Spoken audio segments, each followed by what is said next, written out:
Apocalipse, capítulo 1. Nós vamos ler do versículo 9 até o versículo 20. Apocalipse 1, de 9 a 20, assim diz a palavra de Deus. Eu, João, irmão vosso e companheiro na tribulação, no reino e na perseverança em Jesus, achei-me na ilha chamada Patmos, por causa da palavra de Deus e do testemunho de Jesus. Achei-me em espírito no dia do Senhor, e ouvi por detrás de mim grande voz, como de trombeta, dizendo: O que vês, escreve em livro e manda às 7 igrejas: Éfeso, Esmirna, Pérgamo, Tiatira, Sardes, Filadélfia e Laodiceia.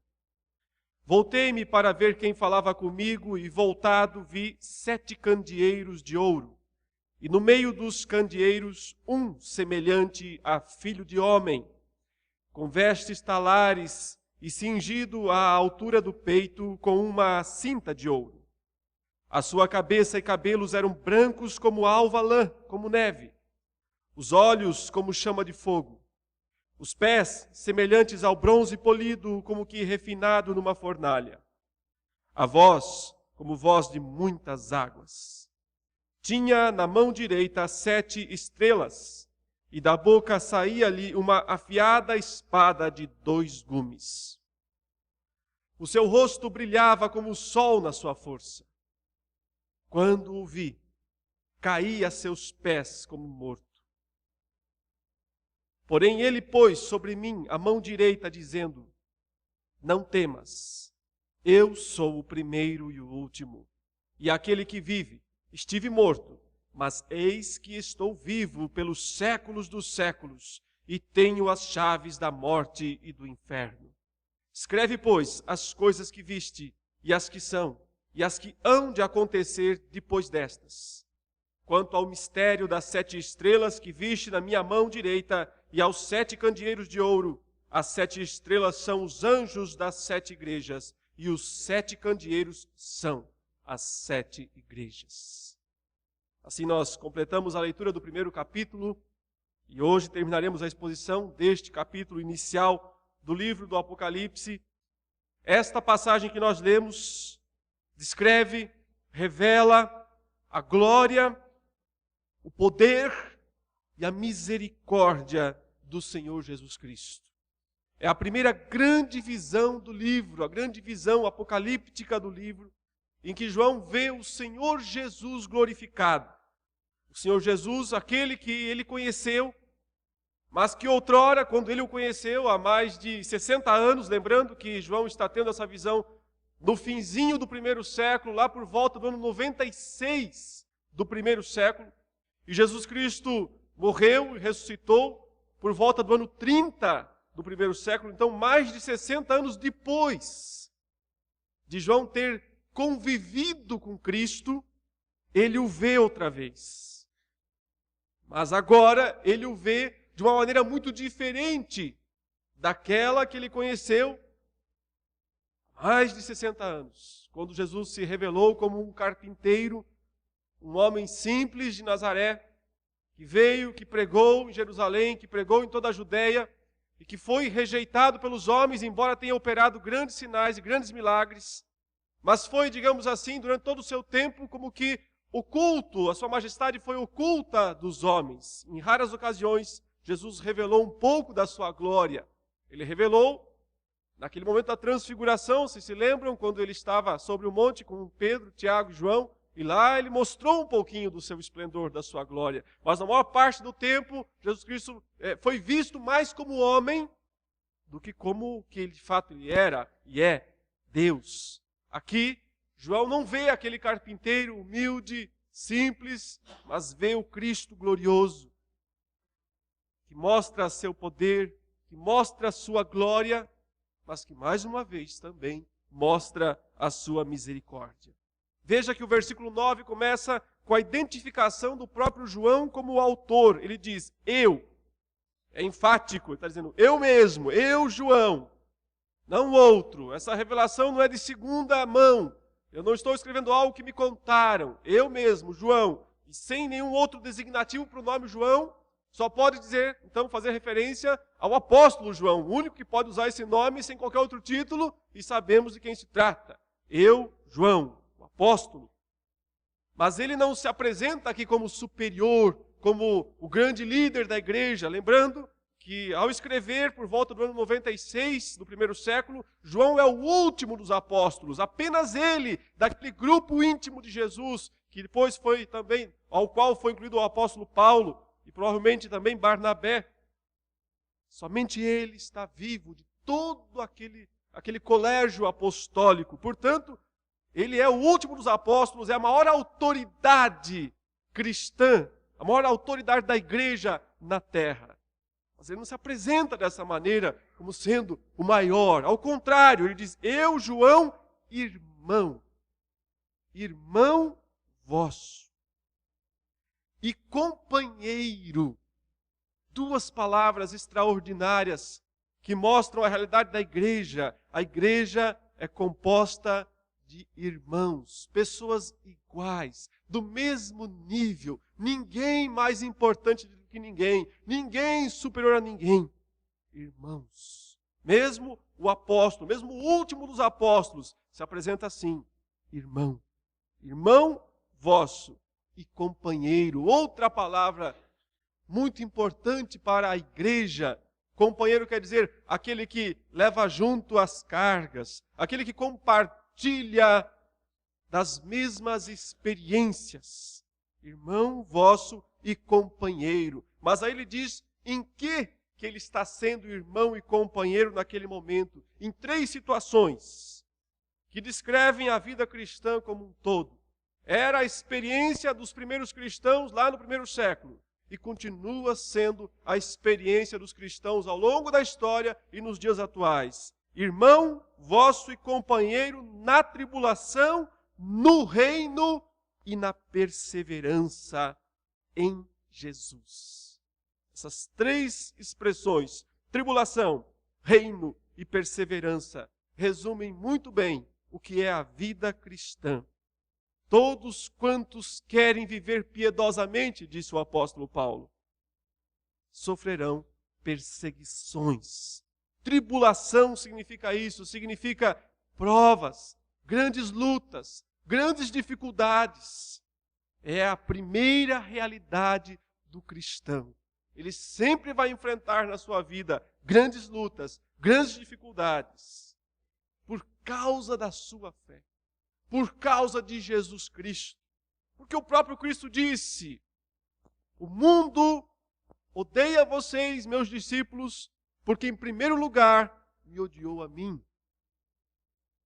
E ele disse também, se me trataram desta forma, ou seja, descrevendo a rejeição do mundo, que por fim ia resultar na própria morte, crucificação de Jesus. Então ele diz, se me trataram desta maneira, não esperem vocês que são meus filhos, meus discípulos, serem tratados de outro modo, de maneira melhor.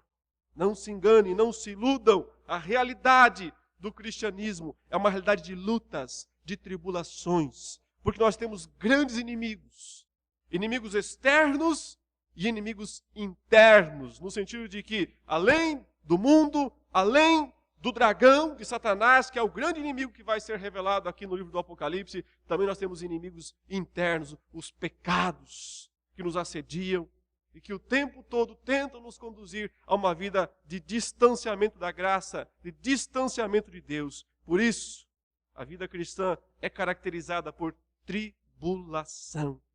Mas não apenas tribulação, também reino. Aí está a segunda palavra, no reino. Porque se por um lado a realidade do crente é negativa, mas por outro é extremamente positiva. Agora, o cristão está no reino de Deus. Jesus Cristo, ao pisar aqui neste mundo, ele trouxe o reino de Deus consigo. Ele é o rei. Na pessoa do rei, o reino chegou. Os discípulos que andam com Cristo já estão no reino. Nós não devemos esperar um reino vindouro apenas, um reino futuro apenas, como se só lá na frente nós fôssemos experimentar a realidade do reino. Nós já a experimentamos no tempo presente. irmão vosso e companheiro, na tribulação, sim, no sofrimento, sim, nas provações, sim, mas também no reino. Ao experimentar a vitória de Cristo, que foi consumada na cruz, a vitória sobre o pecado, a vitória sobre o mal, a vitória sobre a própria morte, os cristãos já experimentam isso. Ao mesmo tempo em que estão em tribulação, estão no reino. E por causa dessas duas coisas também precisam de perseverança. Perseverança é a palavra de ordem. É a palavra que descreve a necessidade do esforço pessoal em permanecer firme na palavra, em permanecer firme no Evangelho, em não se deixar desviar da esperança do Evangelho, não importa qual seja a realidade externa, quais sejam as perseguições, o que é que seja necessário enfrentar. Tribulação, reino e perseverança. É assim que os crentes vivem, em todos os tempos, em todas as épocas. E tudo isso, João diz que é em Jesus. Porque não é uma mera e simples tribulação, um mero e simples qualquer reino deste mundo, ou uma perseverança humana. Essas são realidades experimentadas em Cristo. Porque Cristo foi o primeiro a passar por tribulação. A igreja pega a sua cruz e anda com Ele, segue com Ele o caminho de tribulação. Cristo é o Rei. A igreja segue o Rei no caminho, porque Ele é o mestre, porque Ele é o líder. E a perseverança só é possível também porque ela deriva da perseverança de Jesus. Ele perseverou até o fim. Ele carregou o fardo. Ele não negou a sua missão. Ele suportou a morte, mas venceu, ressuscitou. Por isso, o reino, a tribulação e a perseverança são em Jesus. Então João diz onde ele estava. Achei-me na ilha chamada Patmos, que era uma ilha sob a jurisdição romana naqueles dias, uma espécie de ilha-prisão, para onde prisioneiros perigosos eram mandados para ficarem lá como trabalhadores braçais. E João, mesmo velhinho, encontra-se nesse lugar. Mas ele não está lá por ser um malfeitor, ele diz. Eu estou lá, eu estive lá, eu estou lá por causa da palavra de Deus e do testemunho de Jesus. Aqui, as duas realidades que os crentes precisam evidenciar, e porque evidenciam estão no reino, e porque evidenciam enfrentam tribulação, e ao evidenciar precisam perseverar. Ele diz, a palavra de Deus e o testemunho de Jesus. Primeiro, mais o aspecto proclamatório. A palavra de Deus é aquilo que Deus falou, é o que vem do alto, é a revelação direta de Deus, que Deus concede ao seu povo. Nós temos essa palavra condensada, escriturada na Bíblia, ela é a palavra de Deus. E por ela, nós temos que estar preparados a sofrer tribulações. Nela, nós temos que perseverar. E por ela, nós encontramos sempre a realidade do reino. A palavra de Deus, proclamação. Mas também a palavra de Deus, defesa, testemunho, ele diz, o testemunho de Jesus. O mártir de Jesus. Aquele que aguenta diante das pressões do mundo, diante das investidas do mundo, aguenta, mantém o seu testemunho. Um testemunho de vida. Podemos dizer, proclamação falada e vivida. Proclamação com palavras e com atos. Porque proclamei a palavra, porque proclamei a verdade com palavras e com atos, achei-me na ilha de Patmos. Essa foi a consequência da minha pregação. Então ele descreve o modo como ele teve essa visão. Ele diz, verso 10, achei-me em espírito no dia do Senhor. Achei-me em espírito, o modo como João recebe a visão. Tudo que ele vai ver daqui para frente, nós não podemos interpretar como sendo coisas literais, coisas físicas. Ele está tendo uma visão espiritual. No Espírito, podíamos dizer também. No Espírito, eu achei-me na ilha de Patmos e comecei a ver coisas extraordinárias. Então ele vai descrever elementos que não são concretos. São elementos espirituais. São símbolos que o Espírito Santo de Deus criou, fez para que João pudesse ver e assim pudesse registrar. Ao interpretar esses símbolos, é que nós chegamos então à mensagem, à realidade. Ele descreve ainda um outro dado interessante, ele fala, quando? No dia do Senhor. No dia do Senhor. Aqui ele não está falando no sentido do dia da vinda do Senhor. Porque isso ele vai descrever ainda. Ele diz que ele teve a visão no dia do Senhor. E qual é o dia do Senhor? Já no fim do primeiro século, por volta do ano 96, o domingo, o primeiro dia da semana, já é chamado, já é considerado o dia do Senhor. Mais uma evidência bíblica de que os cristãos guardavam desde o começo o domingo, o primeiro dia da semana, e não mais o sétimo, anteriormente, da velha aliança, o sábado. Portanto, num domingo como hoje, João estava lá, na ilha de Patmos, e então, no Espírito, ele teve uma visão, e ele depois ele relatou, ele descreveu, ou escreveu essa visão, e por isso ela chegou até nós aqui. Muito bem, então veremos agora qual foi a visão que ele teve, ou a primeira dessas grandes visões, que justamente eu disse, é a visão de Cristo, onde Cristo revela a sua glória, a sua misericórdia e seu poder.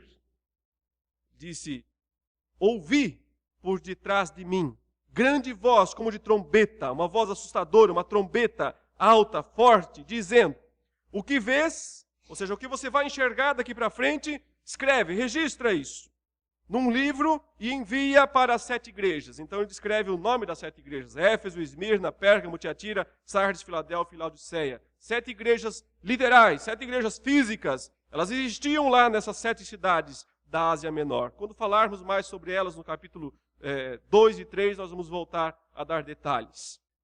Voltei-me, diz o versículo 12, voltei-me para ver quem falava comigo e voltado, vi. Então ele ouviu uma voz atrás dele. A voz foi uma trombeta, algo estrondoso. Ele leva um susto, provavelmente com aquela voz estrondosa atrás de si, e ele se vira, diz, procurando a origem da voz, quem está falando. Mas ele não vê em primeiro lugar quem está falando. A primeira visão, o que ele primeiramente enxerga, ele diz, vi 7 candeeiros de ouro. Esses candeeiros ou candelabros são instrumentos de luz, são instrumentos de iluminação. Candelabros, candeeiros, é isso que ele vê. 7. A importância do número 7 em Apocalipse, a gente já mencionou isso, mencionaremos mais para frente em outras exposições, mas note, ele vê 7 candeeiros ou candelabros de ouro. Não há dúvida do significado desses 7 candeeiros, porque o próprio Cristo explica lá no verso 20, ele diz, os 7 candeeiros são as 7 igrejas. Então aqui um símbolo, observe, por isso que eu disse desde o início, nós nunca devemos olhar a visão, os símbolos como literais. Eles sempre simbolizam alguma coisa. Ele vê 7 candeeiros de ouro, mas na verdade esses 7 candeeiros de ouro são 7 igrejas. A importância não está nos candeeiros de ouro em si, na visão em si, mas lá nas 7 igrejas. No entanto, ao descrever as 7 igrejas como 7 candeeiros de ouro, ele revela qualidades, características destas 7 igrejas. Primeiro, elas são candeeiros, candelabros. Lembrando que o candelabro era o símbolo, até hoje de Israel. Que significa então dizer que a igreja são 7 candeeiros de ouro. Quer dizer que a igreja hoje é Israel. A igreja assume a missão de Israel. Israel falhou como nação, Israel falhou como missão em termos de proclamar a verdade para o mundo. Cumpriu a missão, Israel cumpriu a missão de trazer o Messias, de dar a luz ao Messias. Mas ao rejeitar o Messias, Israel falhou na sua missão. E quem proclama, quem conduz, quem esparge a luz divina ao mundo não é Israel, é a igreja. Portanto, em Apocalipse fica clara a importância da igreja. Ela não é um mero hiato na história da salvação. Ela não é um parêntese divino A igreja é a razão, é o propósito divino, é a consumação do plano de Deus para as nações, para o mundo. A igreja hoje é Israel. Mas é um Israel glorificado, porque é um Israel de ouro. Ouro mostra justamente a dignidade da igreja. Muitas vezes, diante do mundo, diante das pressões, a igreja parece uma instituição fraca, deficiente, com problemas, prestes a acabar. Muitas vezes nós também olhamos para a igreja e a vemos cheio de problemas, cheio de dificuldades, cheio de lutas. Mas como Deus a vê, um candeeiro de ouro, um candelabro de ouro. É isso o que a igreja é para o seu dono, para o Senhor Todo-Poderoso. Mas mais impressionante do que ver os 7 candeeiros de ouro lá, foi o que João viu em seguida. Ele diz: e no meio dos candeeiros, um semelhante a filho de homem. É aqui que ele vai enxergar Jesus, pela primeira vez no livro. Não o Jesus carpinteiro, humilde, pobre, simples lá de Nazaré, mas o Jesus Todo-Poderoso, o Rei, o profeta, o sacerdote. Ele vê Jesus em atributos divinos, mas também com os seus ofícios de sacerdote, de rei e de profeta.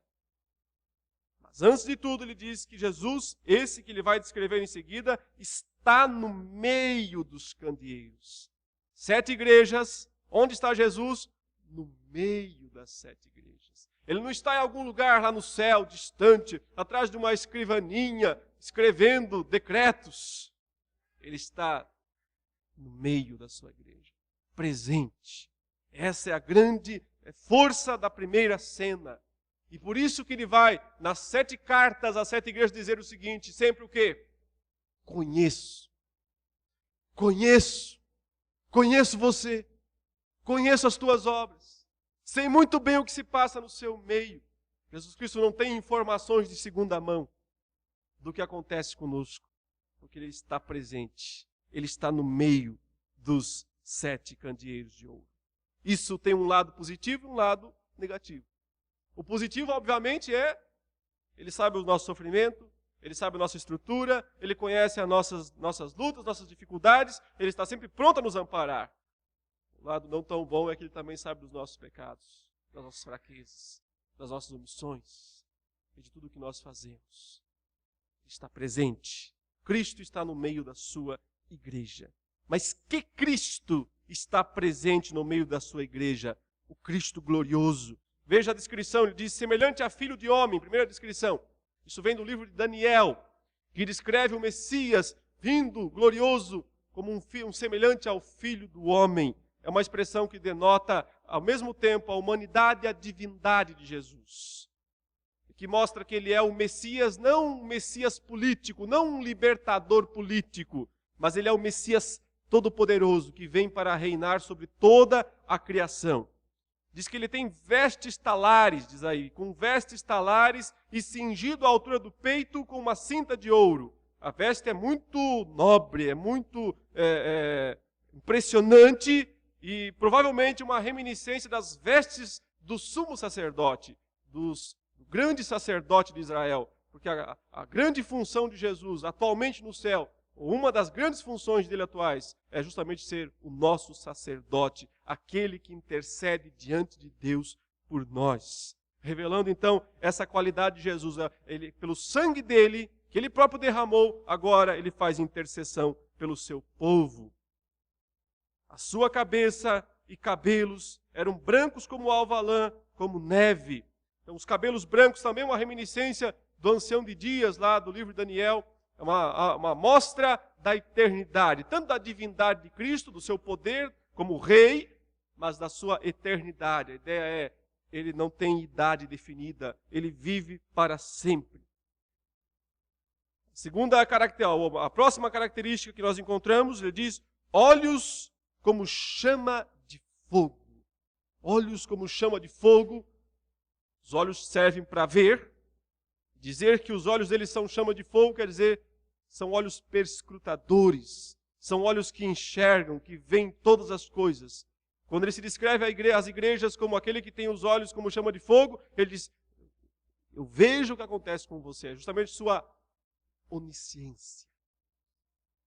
Já revelou-se aqui como aquele que é eterno, como aquele que é onisciente, mas ele também diz, os pés semelhantes ao bronze polido, como que refinado numa fornalha. Esses pés de bronze incandescente, provavelmente essa seja a ideia. São pés de bronze, mas eles estão polidos, estão incandescentes. Simbolismo na Bíblia de pés para esmagar. E o próprio Cristo vai ser descrito mais tarde como aquele que pisa o lagar da ira do Deus Todo-Poderoso. Então, ao mesmo tempo que bronze traz uma ideia de juízo nas Escrituras, pés são aqueles que esmagam. Então, aqui é uma visão do juiz Todo-Poderoso, do juiz divino, que é o que decreta a sentença e a cumpre. É o que decreta e executa a sentença de condenação dos seus inimigos. A voz, ele diz, como voz de muitas águas. Em Pátimos, as ondas batiam nas rochas e faziam grandes estrondos. E João está sempre fazendo referência a isso, porque ele está ouvindo muito barulho de água lá na ilha de Pátimos. E agora ele diz, mas a voz de Jesus é desse tipo. E ela é mais forte do que o barulho das águas. Poder, autoridade de voz. Ele é o profeta. É aquele que fala, aquele que proclama. E a sua palavra, além de poderosa, é infalível. Tinha na mão direita 7 estrelas. Daqui a pouco eu vou falar sobre essas estrelas. E da boca saía-lhe uma afiada espada de 2 gumes. Aqui mais uma vez o poder da palavra. Da boca sai uma espada, como se a língua dele fosse essa espada afiada. 2 gumes. Uma lembrança da palavra de Deus que nunca volta vazia. Da palavra de Deus que sempre cumpre seus propósitos. Da palavra de Deus que é irresistível para cumprir os propósitos do Senhor. E finalmente, a 10ª característica aqui, o seu rosto brilhava como o sol na sua força. Então, a característica última e maior, o rosto dele era brilhante como o sol. Claro, qual é a reação de alguém diante de tal visão? Só pode ser essa, verso 17. Quando o vi, caí a seus pés como morto. Não há outra reação possível para homens pecadores, para homens falhos, como nós. Se nos víssemos diante da glória, da grandeza de Deus, ninguém subsiste, ninguém fica em pé. O profeta Isaías, quando viu o Senhor assentado no alto sublime trono, disse o quê? Ai de mim, eu vou morrer.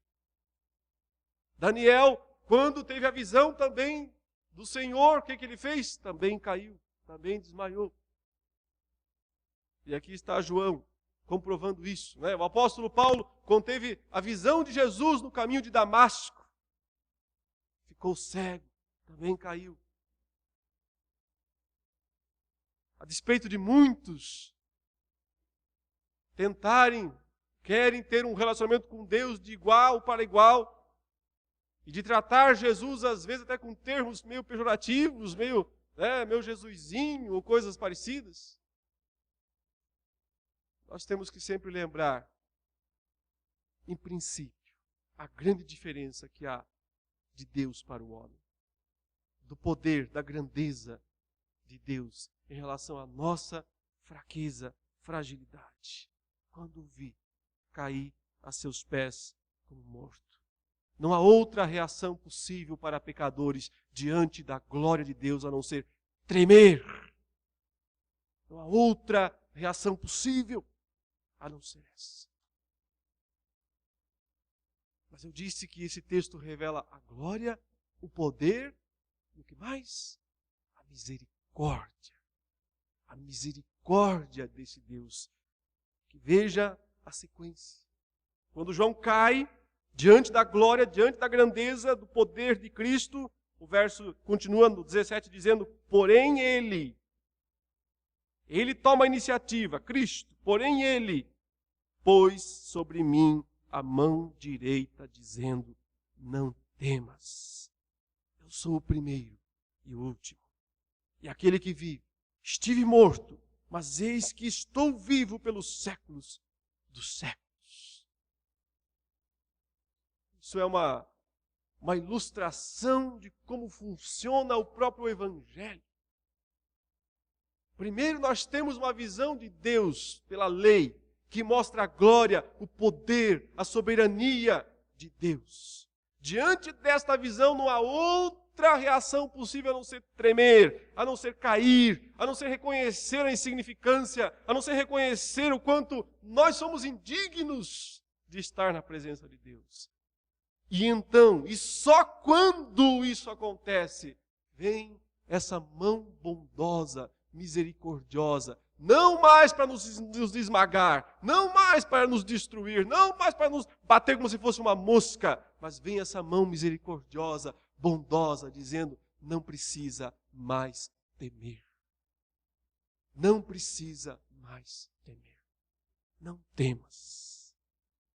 Vem essa mão que o levanta, que ergue esse homem pecador, indigno, miserável, que não pode, que não merece, que nunca será digno de estar na presença do Deus glorioso e todo-poderoso. Mas essa mão vem, essa mão forte, a mão direita desse Deus todo-poderoso, e diz: eu posso te levantar, eu posso te dar uma vida nova, eu posso te dar uma existência diferente, porque eu estou vivo, mas morri. E só posso te dar tudo isso porque eu morri.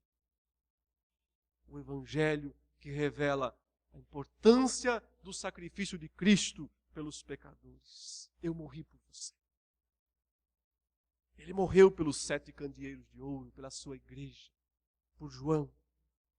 E por isso ele pode levantar João, fortalecer João. Mas eu não estou morto. Essa é a grande notícia do Evangelho. Eu não estou morto. Eu estou vivo, ele diz.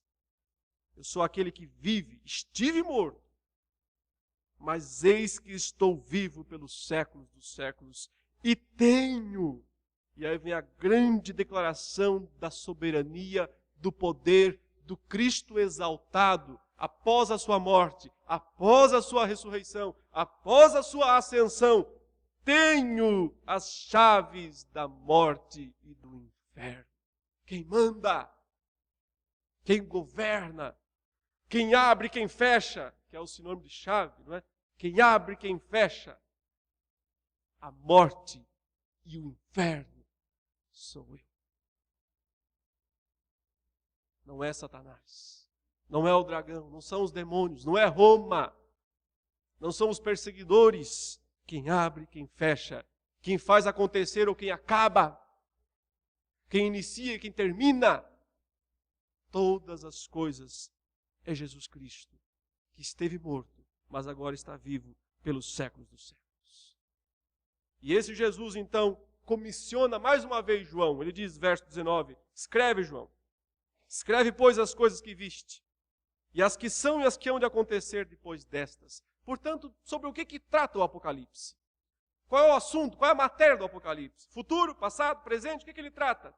Tudo ao mesmo tempo. As coisas que viste. As que são. As que hão de acontecer.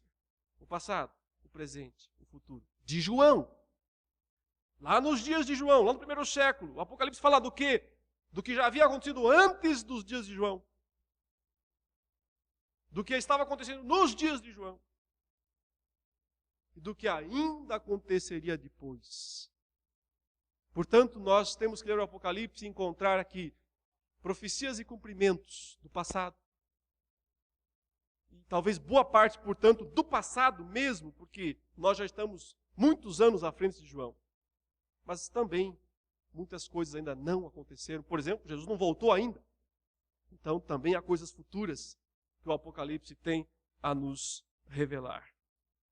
E aí vem o Senhor Jesus dando a última explicação aqui do texto, quando ele fala: quanto ao mistério das 7 estrelas que viste na minha mão direita e aos 7 candeeiros de ouro, As 7 estrelas são os anjos das 7 igrejas e os 7 candeeiros são as 7 igrejas.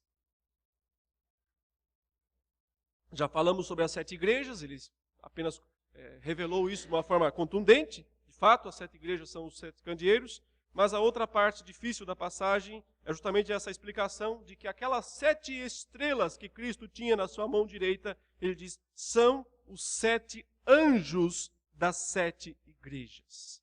Aqui as interpretações se dividem e talvez nós nunca saibamos definitivamente qual é a correta.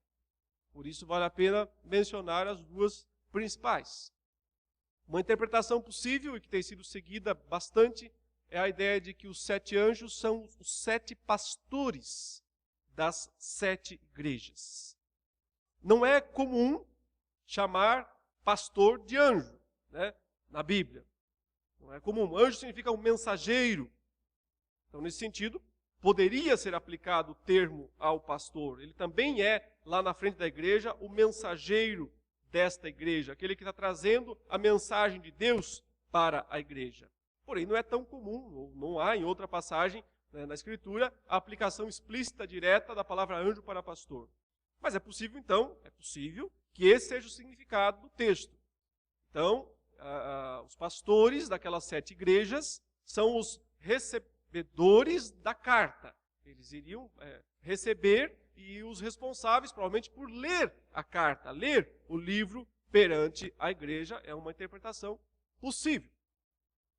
Nesse caso, também é interessante o simbolismo de que as 7 estrelas estão na mão de Cristo. Ele está no meio dos 7 candeeiros de ouro, no meio das 7 igrejas, segurando os 7 pastores dessas 7 igrejas na sua mão. Proteção, cuidado, direção. É claro que está falando de 7 igrejas verdadeiras, né? Não poderíamos aplicar isso indistintamente a qualquer pessoa que se diz pastor.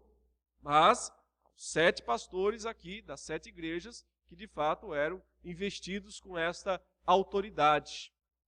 A outra interpretação, possível também, embora ela soe um pouco mais estranha, mas ela é possível, é que de fato houvessem 7 anjos, anjos mesmos, anjos, espíritos ministradores, né, conforme o autor aos Hebreus os descreve.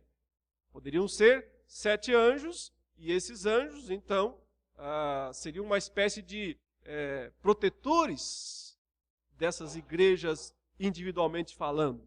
É evidente que Deus manda seus anjos para ajudar aqueles que hão de herdar a salvação. Isso a Bíblia também escreve para nós, ela deixa isso claro.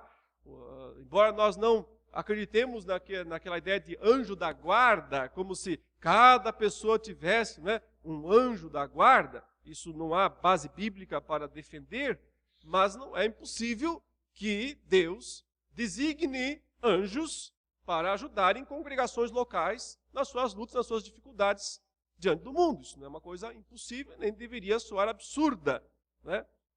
Talvez fosse isso. O que, então, soa um pouco estranha para essa interpretação, soa um pouco estranha, por causa que parece que Deus está repreendendo esses anjos. Quando ele fala assim nos capítulos 2 e 3, ao anjo da igreja em Esmirna, ao anjo da igreja em Pérgamo, ao anjo da igreja, escreve, conheço as tuas obras, tal, sei. Parece que Deus está, então, criticando ou elogiando os anjos das igrejas. Porém, na verdade, eles são apenas representantes das igrejas. Ele está falando das igrejas, dos atos das igrejas, não diretamente dos anjos, mas os anjos apenas como aqueles que são os responsáveis, num certo sentido, pelo cuidado da igreja. Que os anjos estão no meio da igreja, isso a Bíblia também explica. O apóstolo Paulo, inclusive, fala aos coríntios que, argumentando, inclusive, a respeito das mulheres se vestirem com roupas apropriadas,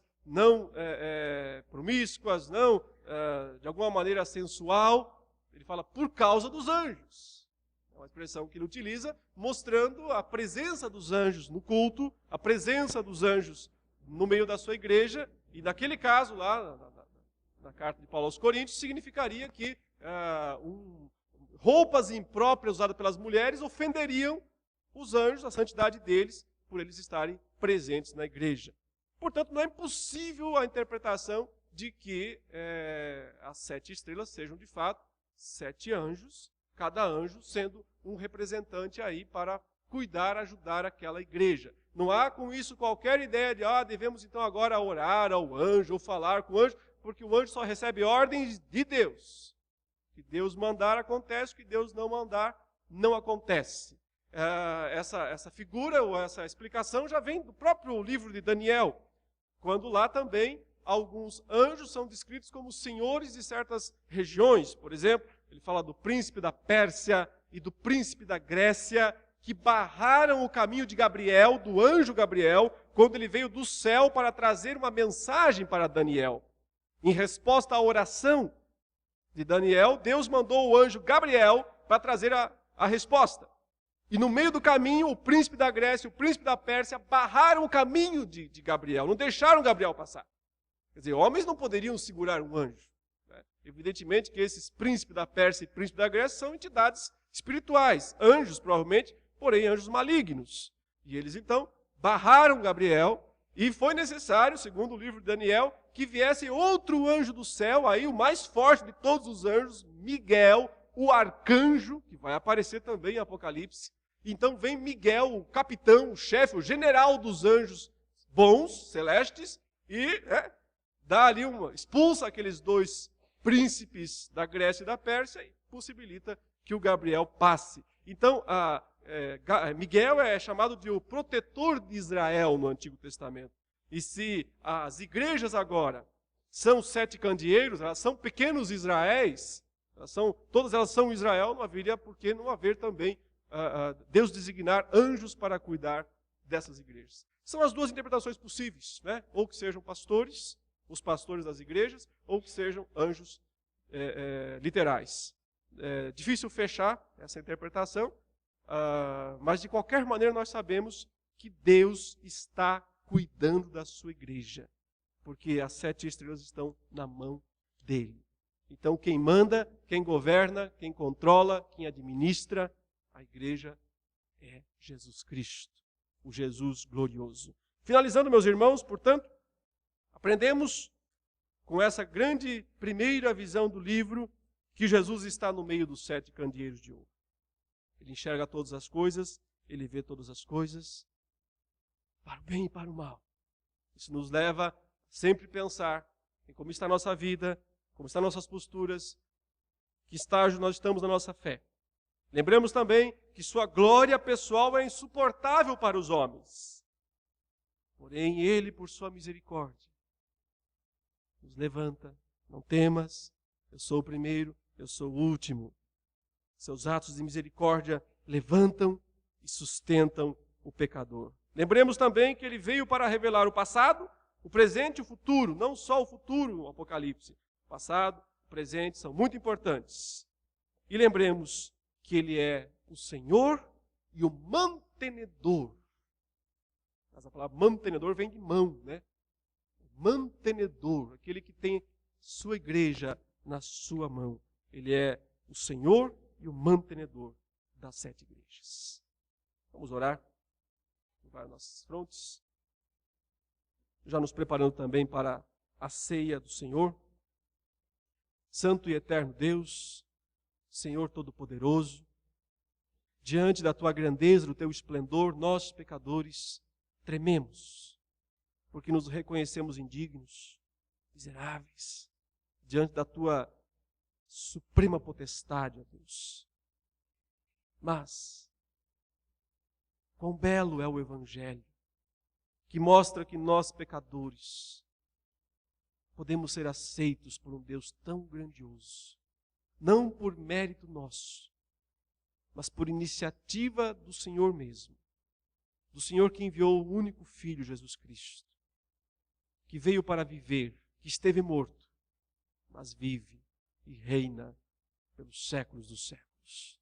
Agora, Senhor, na participação da ceia, nesse momento em que nós lembramos de uma maneira magistral e máxima o Teu sacrifício, o sacrifício de Cristo, o alimento da nossa vida espiritual, possamos, ó Deus, conscientes dos nossos pecados e deles arrependidos, sinceramente, participarmos, Senhor Deus, do pão e do cálice.